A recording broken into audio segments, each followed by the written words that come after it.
அபிமன்யா, அப்பாவுக்கு பெருசாக போய் கார் வாங்கி தருவியா? ஆ, வீடு, ஆ, ஏய் கப்பல் வாங்கி தருவியா அப்பாவுக்கு? ஆ, கப்பல் வாங்கி தருவியா? ஹெலிகாப்டரு வாங்கி தருவியா? சரி, ஏரோப்ளான் வாங்கி தருவியா? ஆமாம் வாங்கி தருவியா? ட்ரெயின்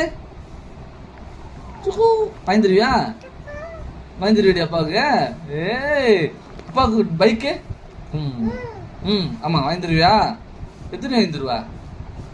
நிறைய வாங்கி தருவியாடி. அப்பா உனக்கு யாரை பிடிக்கும்? யாரு? அப்பா அம்மாவை பிடிக்குமா? அப்பாவை எவ்வளோ பிடிக்கும்? தம்பிக்கு அப்பாவை எவ்வளோ பிடிக்கும்? அப்பாவை எவ்வளோடி பிடிக்கும் தம்பிக்கு? ஏய்